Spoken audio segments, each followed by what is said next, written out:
welcome to Good Grief, the podcast dedicated to demystifying and destigmatizing grief with compassion and humor. I'm Nikki. I'm an end-of-life doula and a grief coach in Columbus, Ohio. And today I am excited as always to have another great guest episode, an interview to share with you all. I sat down and had the greatest conversation. Of course, all of my conversations are the greatest, but this conversation was so lovely. I met with Wakil and Ana Luisa of the End of Life Conversations podcast. So I obviously figured I've got to have them on my show because we have very similar outlooks on grief, death, and dying, and we have very similar outlooks for our podcasts, a very similar message. We're trying to destigmatize these taboo topics. So I'll let you just listen to my conversation with them here in just a moment. And please go check out their podcast. Sometime down the road, I'm going to be on their podcast. So we're doing like a little guest swap situation, but we had such a great time chatting. We figured we'll kind of continue the conversation on their show. I will certainly let you know when that's out, but please go. If you like my show, I guarantee you will love their show. So please go check them out. Subscribe, follow, like, leave them ratings, reviews, all the good things, because I want to send them as much good juju as I can. So, because I just love what they do, because they're doing what I'm doing. Before we dive into the episode, though, I would love to share with you my Good Grief Society. I've talked about this before, but I started a beautiful virtual platform for grief support. We have grief circles once a month. It's all virtual. It's over Zoom. We do Zoom. I have a Slack channel in between where you can have conversations with me and with each other. We're going to have journaling activities, workshops, speakers, so much amazing stuff out there. And if you just go to nikkithedeathdoula.com/podcast, there's information there and a little link where you can join and be part of the group. It's such a fun and exciting place, which sounds weird because it's grief related. And it is. It's just a great soft place to land with your grief. And I hate the toxic positivity BS. You're not going to get that there.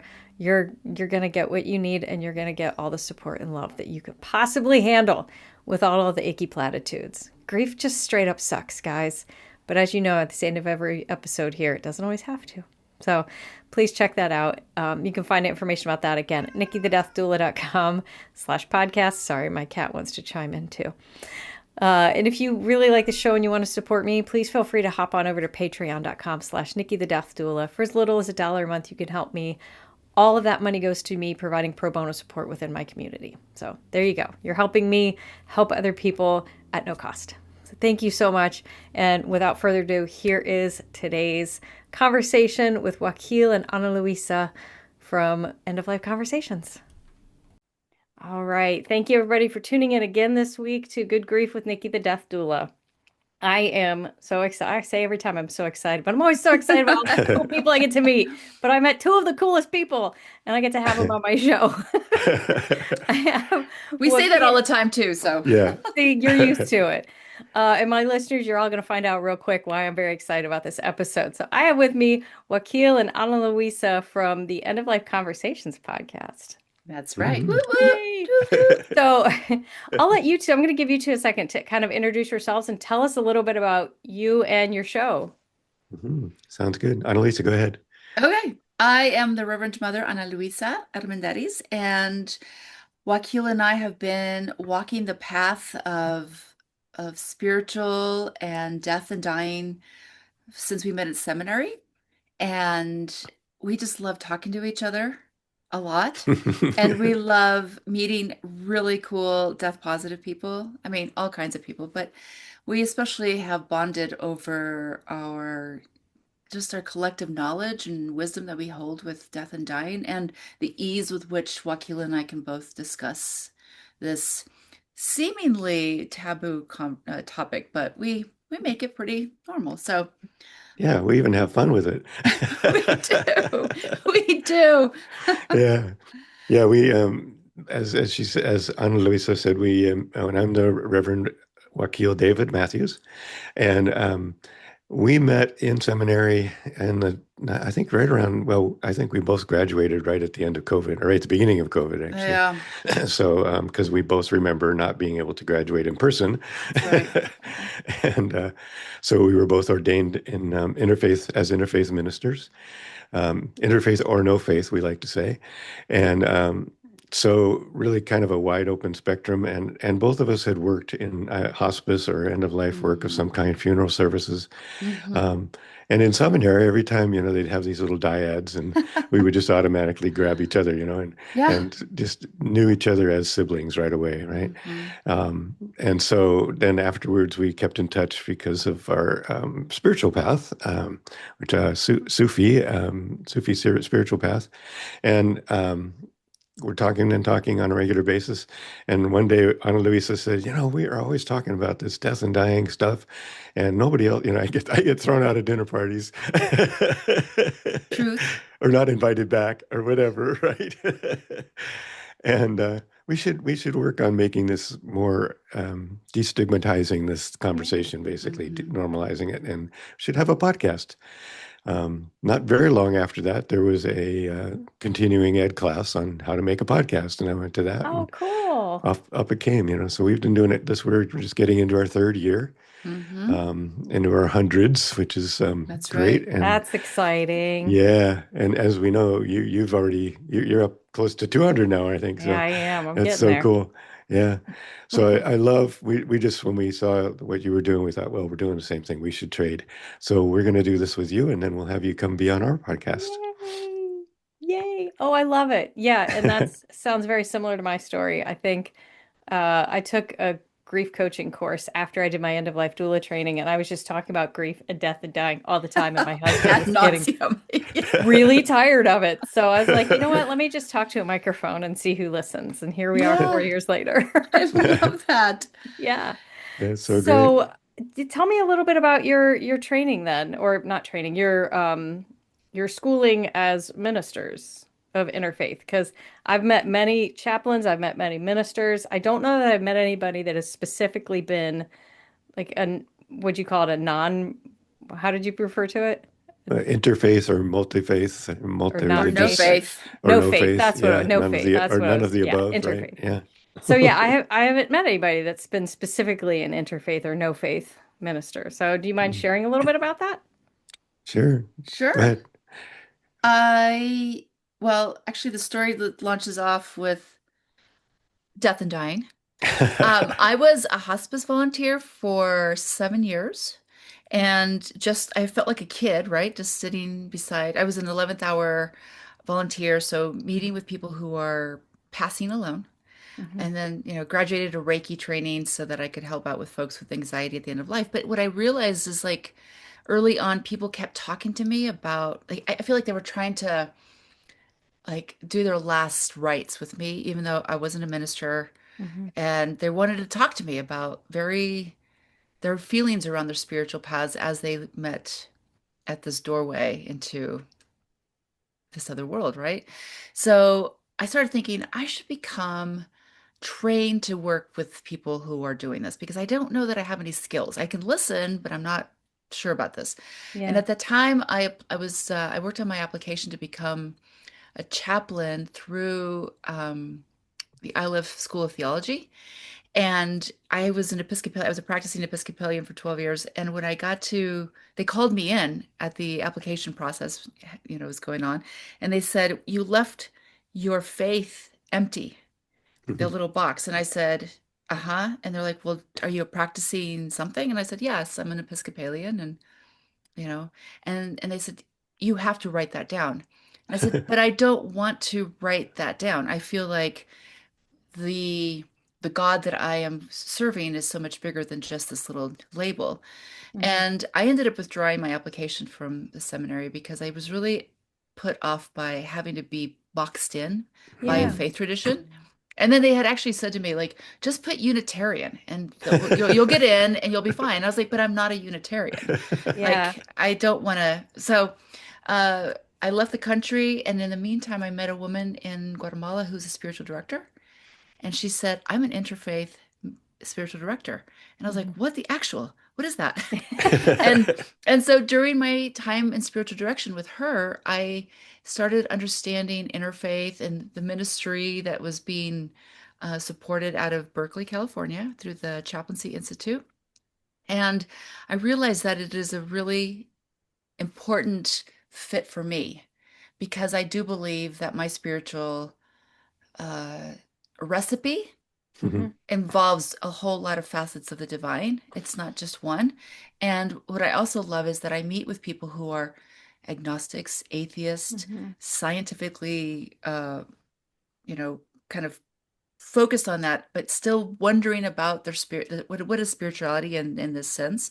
Hmm. And so, yeah, the Chaplaincy Institute had me learn about a lot of different practices, including spiritual but not religious, the nuns, Mhm. atheist. We had Wiccans, we had pagans, we Hmm. had all types of folks, which I absolutely adore.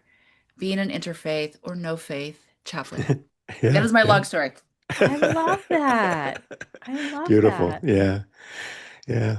Well, my story, if I go way back, is also Christian at the beginning, evangelical Christian, and I grew up with that. And early on in my teens, I couldn't understand what that was about anymore. I ran away, um, just because I felt like there was something going on that it didn't make sense. So, Mhm. and nothing, no shading on the Christians at all, because That is, I still claim Yeah. that Christianity is part of my spiritual path.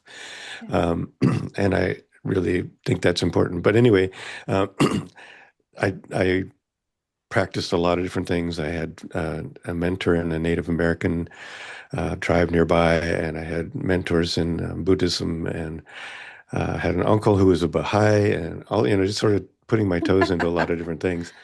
Um, in my later years, though, I ran into the Sufis and a very eclectic universalist version of the Sufis.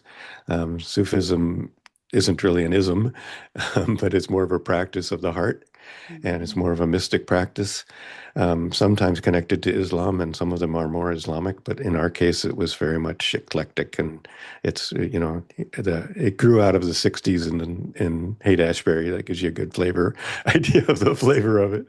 Nice. That's where it was founded.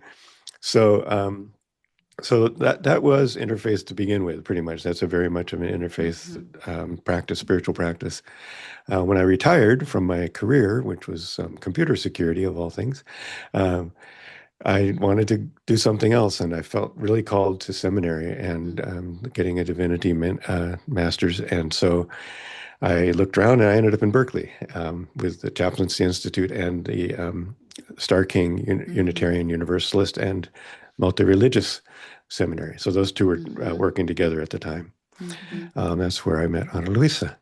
So I had also been working in hospice, um, and really, I think what the those two schools provided was not only something to put up on my wall, but also a lot of really good skill sets, and a lot of more a much broader understanding of the different mhm, spiritual paths that are out there, and just deep dives into them, which I really appreciated, and I had a lot really have I reach back to a lot of what we gained there, especially about like what scripture really says and those kind of things, Hmm. um, a lot. And so that was really useful to me. And then, of course, Ana Luisa and I met, and that was, mhm. life changing right there. So Yeah. um, it's been a good path. So that's, yeah, that would, I'd say, be what that means to me. And Hmm. um, I do spiritual direction, and I teach Sufi students, but I don't really have chaplaincy, although I did do chaplaincy in hospice for a year. So Mhm. Okay. yeah. Wow. I love that. And this is why I never like to, it sounds so weird, but I never like to identify with any one religion because I love all of them in Yeah. some Hmm. way, shape, or form. And I love learning about other faiths and other practices. Mhm. I haven't gone in depth as, becoming an interfaith minister. Who knows? Maybe that's somewhere in my future, but You never know. never say never. I never Yeah. thought I worked in IT so I understand your your background a bit. Never thought I would have quit that to be a death doula. So here I am. Hmm. So since you all have studied so many different faiths and practices and you're so well versed in death and dying, What are some of the most unique or interesting, or even your favorite types of cultural practices in and around death and dying? Mm. Hmm. Wow. Meaty Yeah. question, I know. Yeah. Yeah. It is meaty because we are working in the United States, which is its own culture. Yeah. So, and especially I'm in Colorado, so I don't actually get access to multicultural services. Hmm. I mean, I've had a few, but I've not been involved with them as the chaplain or the death worker for it. I will say, if you've gone to one death service, you've only been to one.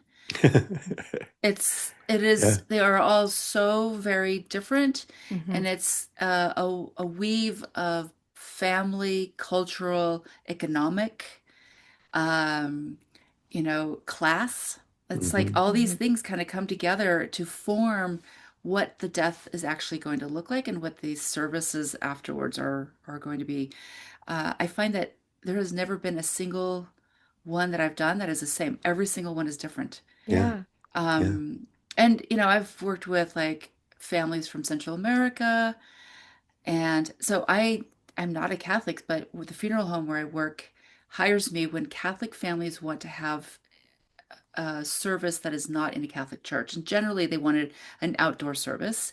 Mm. And so, they're told like I am not a Catholic, I can't do rosaries and Yeah. any kind of liturgical process, but I will create something for you that is feels akin to what you are hoping for. Hmm. And so, I go do those, and then the next one is different again, right? Like I'm like, Yeah. oh, and even within like some Christian communities, like they want some scriptures but not others. And Hmm. so I don't know that there is one way to do it.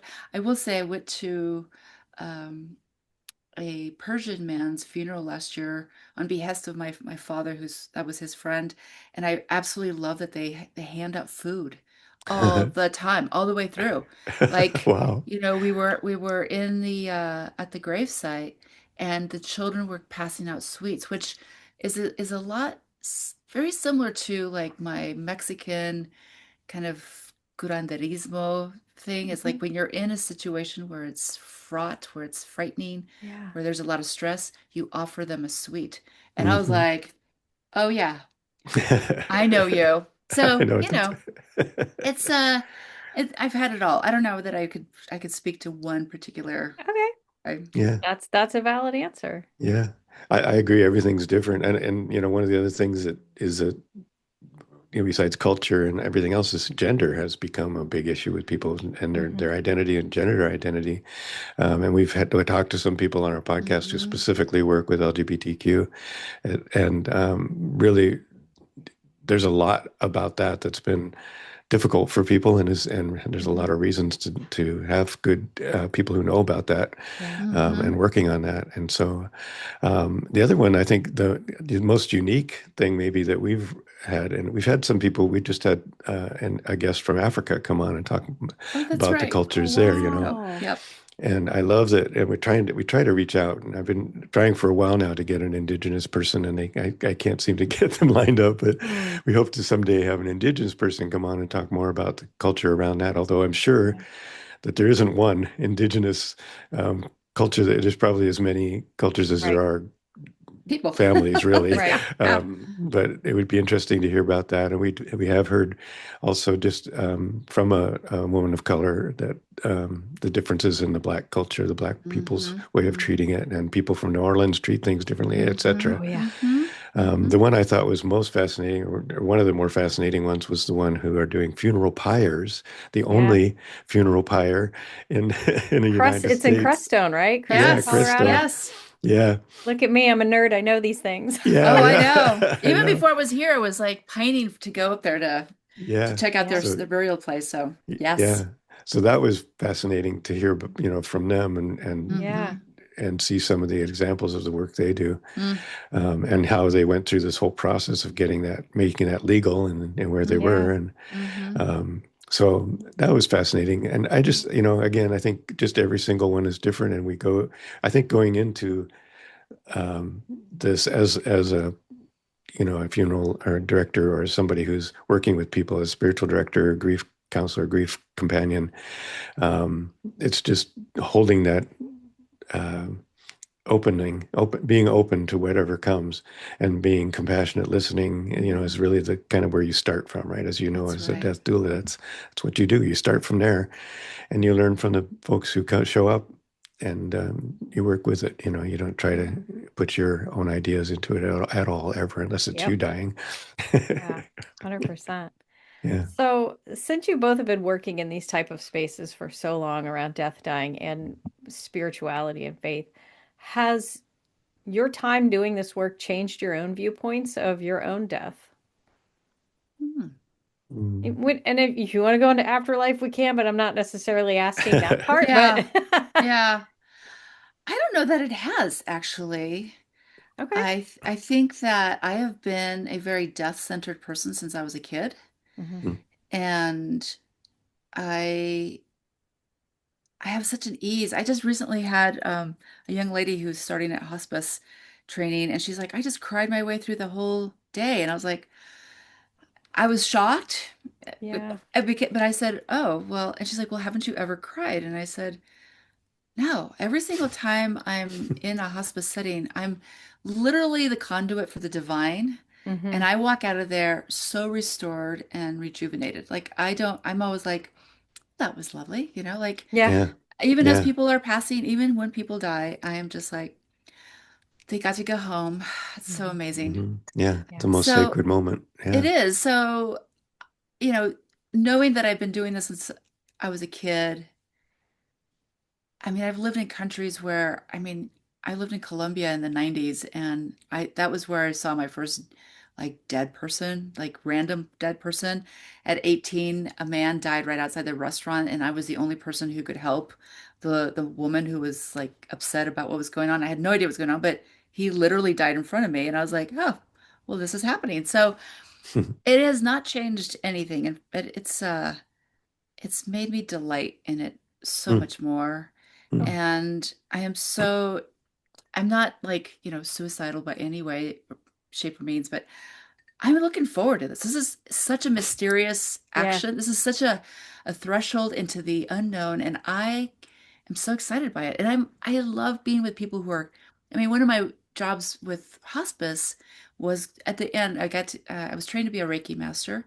And so I Hmm. would go and sit with people, and there was a lot of anxiety. Like, I don't know what's going to happen. Yeah. And if they were Christians, they're terrified they're going to hell. If they were Hmm. non-believers, they're afraid that they didn't get it right, and oh my God, I got to get right with God. Yeah. And I just would sit there and be like, but isn't this amazing though? Like, Hmm. you get to go, Yeah. you know? To get Yeah. I'm off of this like, rock. I'm like, especially for I had a gentleman who had a really painful disease, and I was like, this, you are not this body, and you get to leave this body. So, Yeah. Mm. yeah, so I think I've just become more and more delighted, and I love the Thanatopsis poem, like how you wrap yourself in the mantle of Hmm. death, like you just like swaddle yourself, and I feel that a Mm. lot. Yeah. Mm. Mm. That's so it's I had a friend of mine on my podcast a year or so ago. Her name's Becky, and we were talking about end of life anxieties. And she said basically you said she's like, I'm a little excited because it's this great mystery and I'll finally get to be in on it, you know? Yes, Right? It's like right, a big secret that I'm gonna be told one right, day. Yeah, right. yeah. Oh How my cool is gosh, I that? know. Yeah. Yeah. It's So how I about you, Akil? Yeah, well, I grew up, like I said, evangelical, and in those times, I think for one thing, I had very little exposure to death and dying, and so I kind of just, I don't know, ignored it, and if I thought about it at all, I was pretty worried about it, because, Mhm. like you said, I've also experienced it. People that often the people that I'm working with that are Christians are very afraid that they didn't get it right.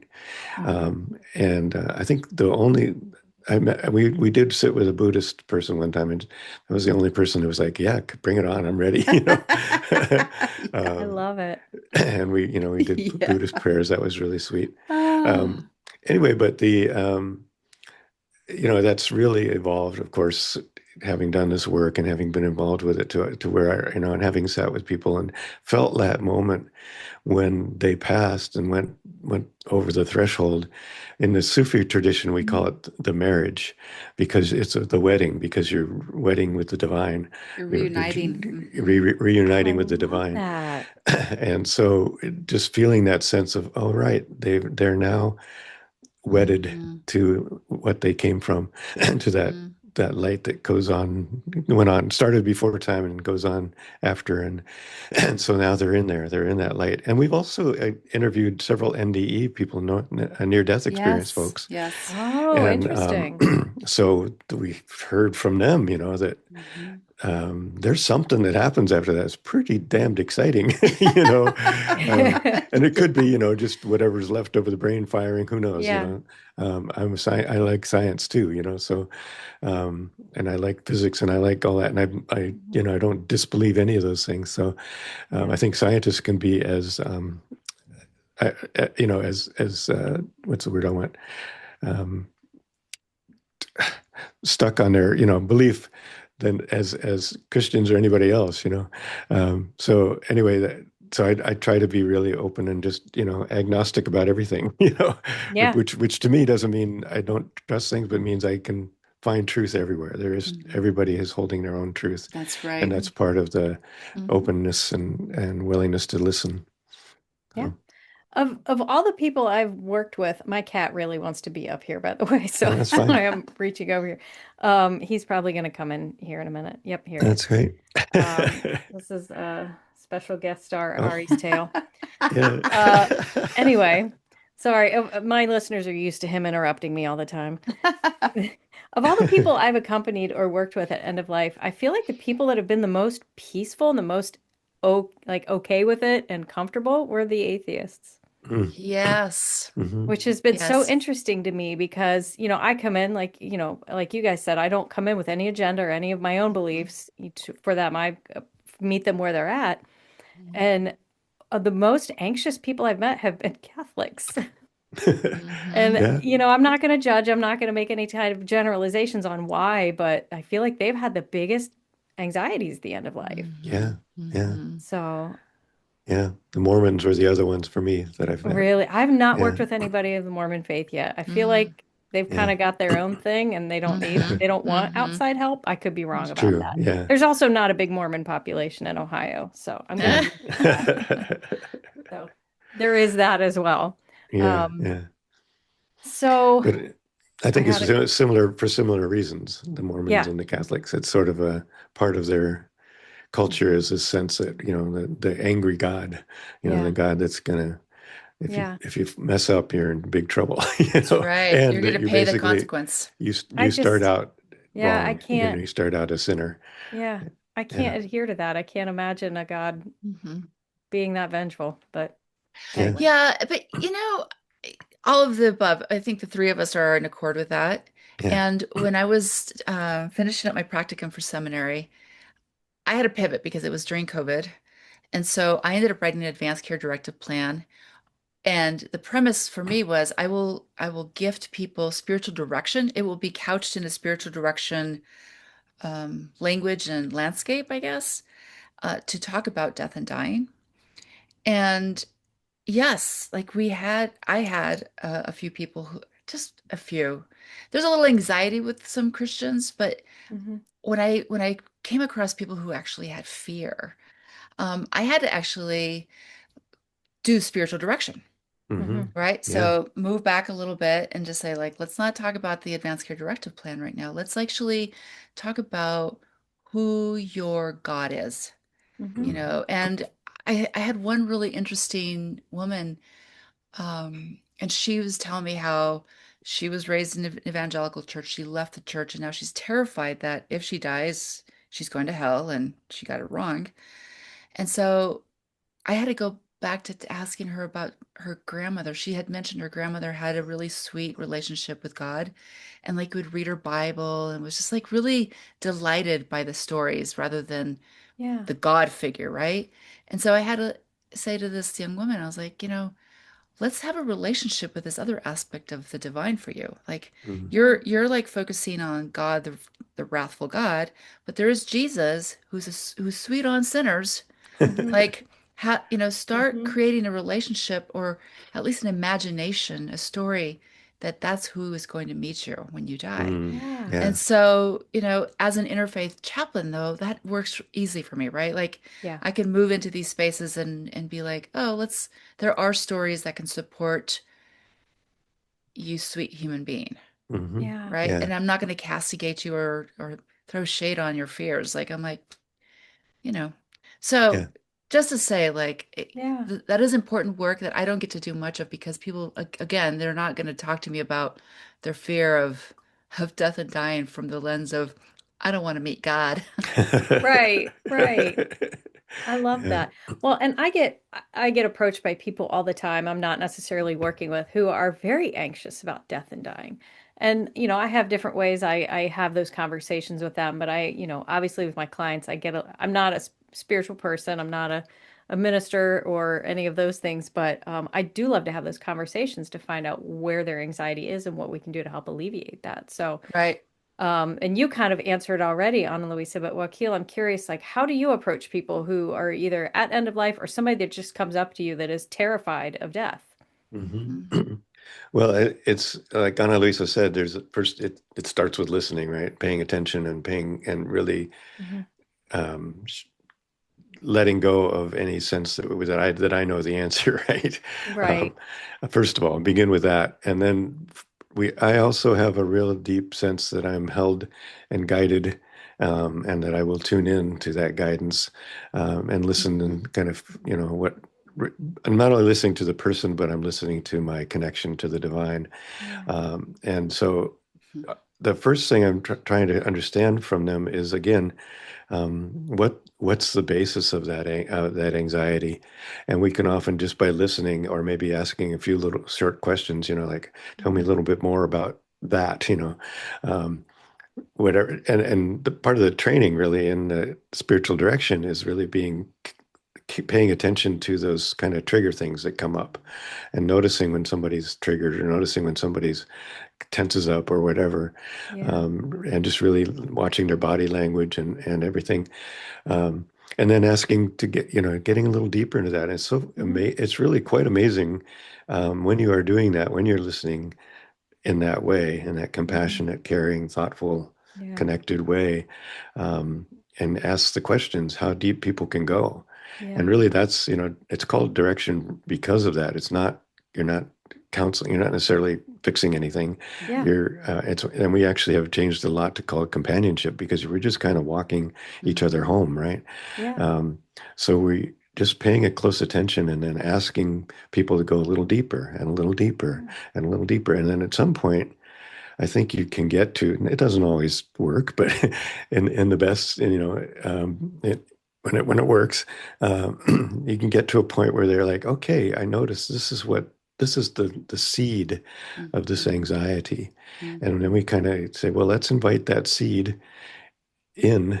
Mhm. And there's a beautiful poem from Rumi about just inviting them into to inviting those parts of yourself that you're most worried about in to be held in prayer and companionship and compassion, and just be willing to be with it. And really, it really does seem to help people kind of Yeah. go through it. And Mhm. just also letting them know they need to be gentle and compassionate with themselves, Yeah. Mhm. Yeah. because people tend to start doing Mhm. might should all over themselves, right? Right. Right. Like, Nobody I wants should have that. done this, I should have done this, or I should be Yeah. doing that, or I should be doing that. And is, Yeah. yeah, do what you can, and let's think about this some more. Let's get as deep as we can, and then if we'll come back and do it again, Yeah. if we need to. That's the nature of life. We have to keep Yeah. Mhm. working on this stuff. So, Absolutely. I love that. And I feel like a lot of times people, and I find this in my experience, people just want to be heard. They just want to yeah, Mhm. express their That's fear. And right. once they start talking about it and they're not getting either judgment or here's what Mhm. is going to happen or here's what you yeah, need to do, just somebody who's compassionately listening and not telling them what they should do or what will happen, quote unquote. yeah, I think that's all they need most of the yeah. time. Mhm. because in our lives, when we approach other people randomly on the street, I'm scared of dying. Well, just accept Jesus and you'll be great. Like that's their viewpoint. And then if that person doesn't, did I just freeze up? Come back.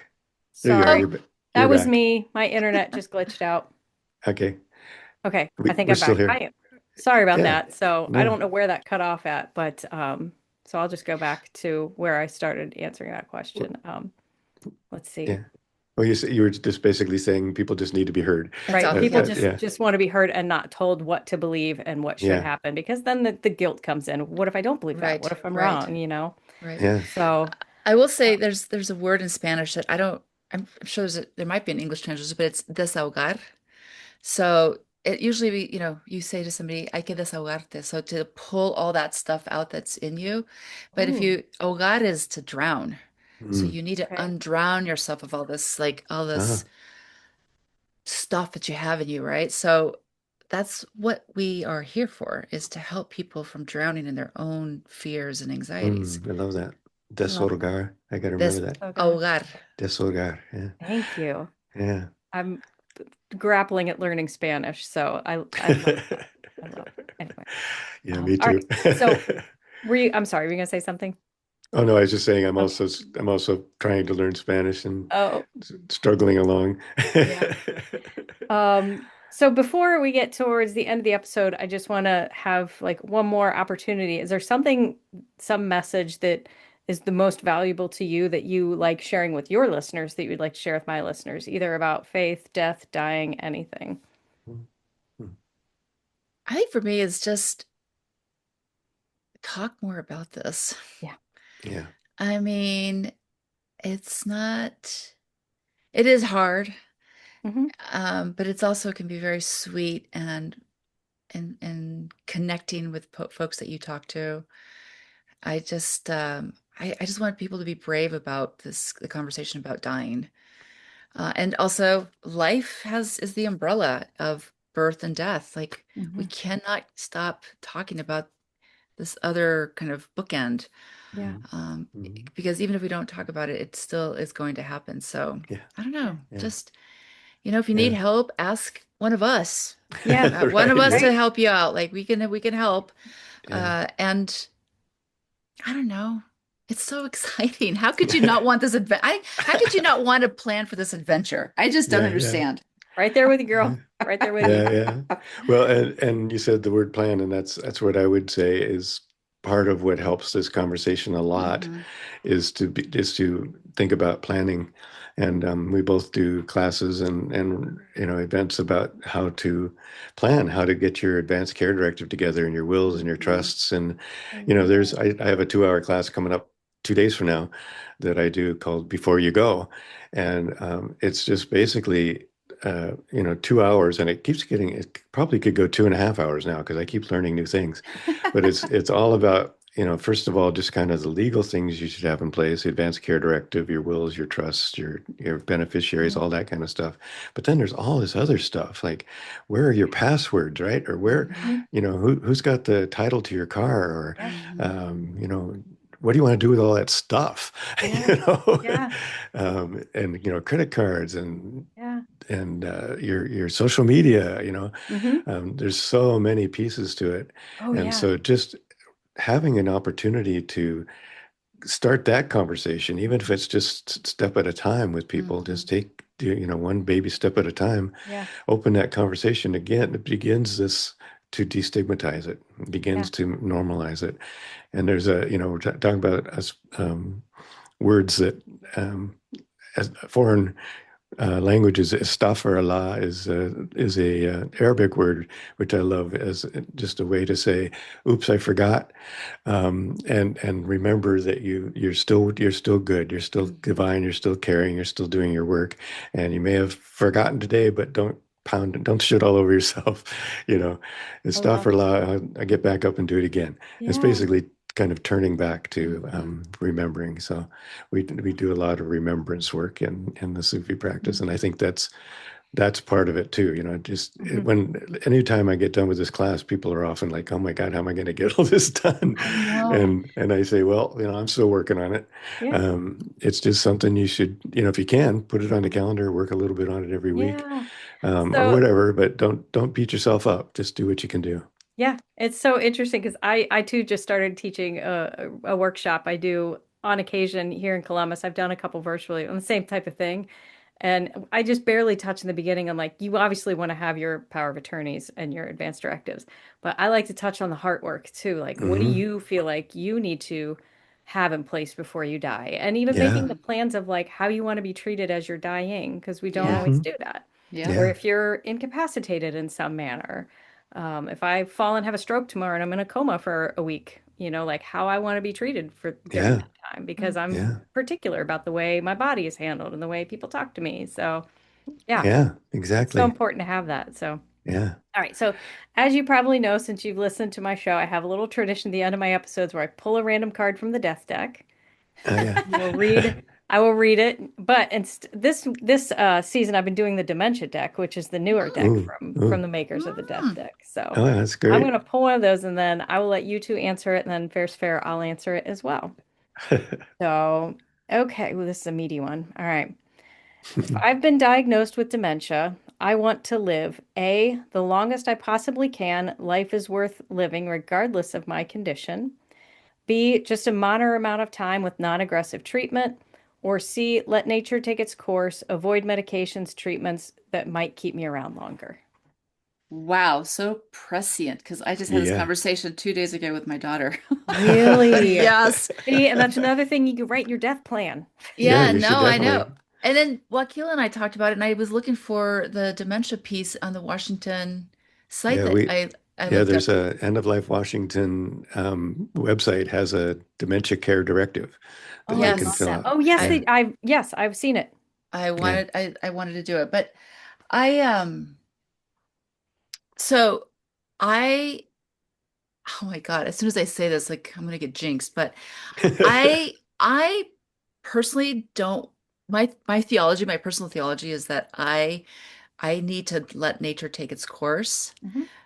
And because I actually my daughter thinks this is wrong, but I'm like, I think if I like use medical aid in dying, I'll have to start this process all over again. I'll come back and do human again, and I don't want to do that. Like I know it's silly, but I just really don't. I That's don't not silly. No. so, so for me, it's like I can't, I would love to say I would just use medical aid in dying before I got too far along because I believe it's a really hard um, path for your loved ones to have to care for you, both Yeah. financially, emotionally, spiritually, physically, right? Yeah. Yeah. And I'm a very outdoorsy gal. I love to just kind of tootle around by myself. I climb and hike and do all these things alone. Yeah. And I don't want my kids to have to see me, like tie me down because I Right. wonder if I'd be like the kind of lady who'd be like walking out the door and be like, oh my God, where'd she go? Right? Oh, I Yeah. would. I would Yeah. 100% I Yeah. would. Yeah, you'd Yeah. have to like lock the doors and keep me in. So I am going to go with C, and I feel very lovely about that decision. I'm not afraid about that, but I do want to figure this out because there is dementia. My grandmother had dementia. She died at 96, Hmm. but she had like Wow. late onset dementia. She was fine until like 90. I mean, Mhm. honestly. And it is something to really talk about. It Yeah. is Yeah, because absolutely. I really I'm looking forward to dying. It's okay. Don't do anything to keep me around. Yeah. Yeah. Yeah. Yeah. Akil, how about you? Yeah, I would pick the same for Mm, similar reasons, but Mhm. I actually one of the things I did, one of the help things I did was with a family who came and sat with me because they had been caring for their mom for 20 years, who Oh mm, my had dementia gosh. for 20 years. And so they were very, it was her husband and her two sons, and they were all so upset and worried that because they felt so guilty about being relieved when she mm, died. And anyway, that just was illustrative to me about, why how important this is. And I've also, of course, Mhm. dealt with my own dad and watched many, many people deal with this. So yeah, same thing. I just wouldn't want to put my family through that. Mm-mm. So I would choose, let me go. Yeah. VSED is probably the choice that would be the most likely. I choose Yeah. stopping eating and drinking, basically. Yeah. Same. Um, but yeah, and it's, I think it's so hard, and I've heard other arguments that people who are in that state are still paying attention and are still hearing you, Hmm. and we have no right to decide to take their lives. And the hard part is, and this has come up too, is that once you've gone to that place where you're no longer able to make decisions or speak your own decisions or have your own agency, your family may decide they're not going to do what you said, Yeah. right? And there's nothing you can do about it at that Yeah. point. So that's Yeah. part sort of it. We do a lot of acceptance work too and surrender. Mm. And you got to kind of accept that they may or may not do what you Yeah. ask them to do. Yeah. But if you don't tell them, then there's no way they're going to do what you want to do. So Right. so I really advocate for saying this is what would I want to have happen. I hope you do this. And the more you talk about it, the more you normalize it, the more likely they're going to do what you ask. Yeah. That's right. Hard agree. And I'm in agreement with both of you for myself as well. I don't Yeah. have children, so the last thing I want to do is be a burden to my niece and my nephew. Hmm. Like, Right. because they're gonna end up being my powers of attorney if my husband's no longer here. Like they're secondaries to everything already. And it's just Mhm. I don't want to burden them with all that. It doesn't Yeah. feel right to me. So It doesn't. I'm going to throw this out. Not that I want you to change your mind or anything, I but know. I have on occasion met people who say you are taking away the blessing of learning how to care for somebody, Yeah. Mm. because as a culture we actually don't know or like taking care of anybody. Hmm. Yeah. Like it is not something that's in our cultural wheelhouse. Yeah. Yeah. And so, by kind of usurping that possibility for a lot of Mhm. people, we take away their chance to be caregiving Right. or caretakers, caregiving. And so, I think about that too, but I think that I'd rather spend my life asking for the help that I need so that Hmm. people can actually show up and do it. And then that's the way that they can learn how to caregive rather than taking care of me, expensive, Right. frustrating, fear, Right. Yeah. fearing all kinds of stuff. Hmm. Like, why put anybody else Yeah. through that trauma? But consider Yeah. making sure that No. you give that gift to people as Yeah. you can. Yeah. And that's Yeah. a And there's a beautiful lot of good conversation. caregiver guides. We've Yeah. got a That's lot of good caregiver guides out there too. So Yeah. And yeah, that's a go beautiful ahead. conversation I can have with them at some point down the road. Hopefully, Yeah. hopefully this won't matter. But because I had that conversation with my parents, like what, because I was willing to do whatever for them. Obviously, they Mhm. raised me, they changed my diapers. I'm like, I will do whatever for you guys at your Mhm. end of life. I'm willing to do all of that. My mom passed away unexpectedly last year, so kind Mm. of a non-issue there. But I've told my dad, I'm like, you just tell me as far as you want me to Right. go, I will go. I will do it for you. So, all Mhm. right. Mhm. Anyway, this has been amazing. I could talk to you guys all daggone day long. I know. I really Yeah. could. But I want to give you guys just a few minutes here. Tell everybody about your podcast, where they can find you, and where they can connect with you. Mhm. Wakil. Okay. Yeah. It's called End of Life Conversations, normalizing and destigmatizing the talking about death, basically. Mhm. And you can find us on YouTube and on basically all of the Apple, Spotify. Spotify, Yeah, the every whole one of kit and those things. caboodle. Hmm. Awesome. No, usually, if you have any trouble, if it doesn't pop up, if you put my name, Wakil David Matthews or Ana Luisa, in there with it, it'll pop up. But there's not other ones out there really Yeah. Hmm. anymore. So there were, but they went away. So Yeah. and so we would love to have you come and listen and comment and share and like And and just listen and subscribe. learn and Yeah, Yeah. and just spread the word. yeah, and Yeah. just enjoy this like maybe mini retreat to Yeah. listen to other people talk about this type of journey. We have a lot of death positive people, a lot of stories. I bet you like whatever people are looking for, the death of a baby, the death of a sibling, the death of a parent, the death of a dog, it's all in there. Yeah, So yeah. Yeah. we'll have something for you. Yeah. Poetry, love. Yeah. Our great conversations. Yay. And I'll put links in the description too, so you can just pop down there and look too. But Yeah. thank you too so much. It was so amazing chatting with you today. Yeah. So great talking Yes. to you. I Thank you look so forward to much. having you come join us. Yes. All right. All right. Another huge thank you and shout out to Joaquin and Ana Luisa. Thank you so much for being on my show. And I cannot wait to continue the conversation with you guys on your show. You can find their podcast. I'll put a link down in the description, but please go check them out. Like them, watch them, follow them, whatever you need to subscribe, whatever you need to do. And I mean, do the same for me if you would. That'd be amazing. If you really like this show, please leave a rating and a review. It is the greatest way for me to get my name or my podcast further up in that algorithm for more people to find me and feel less alone in their grief. I have had a couple, I hesitate to use the word trolls, but trolls out on Apple Podcasts. So unfortunately, that's just pushing me further down, and I don't know. That's one of those things that it's really hard to undo. So I had a couple people that thought it would be funny to leave very awful things about me in the show. So if you want to help combat that, leave a 5-star review and say something nice about me. I don't care what they say. It doesn't bother me. That's them. Anyway, thank you all so much for tuning in this week. Remember, if you go to nikkithedeathdoula.com/podcast, you'll find information about my guests, books that some of my guests have written. I have merch. You can find out about the Good Grief Society and sign up there. I'd love to see you there. All that and anything else you might possibly want is somewhere on my website. Anyway, thank you so much for tuning in again this week and putting up with my weird sense of humor and my giggling. And I hope you're having an amazing week. But remember, as always, your grief is yours. Your feelings are valid. And grief doesn't always have to suck.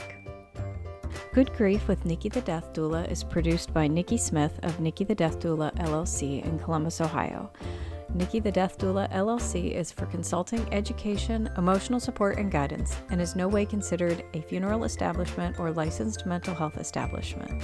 Scripts, editing, sound design, literally everything with this podcast is done solely by Nikki Smith of Nikki the Death Doula LLC, with the exception of the music. The music is Cheery Monday by Kevin MacLeod. Licensing information can be found at filmmusic.io.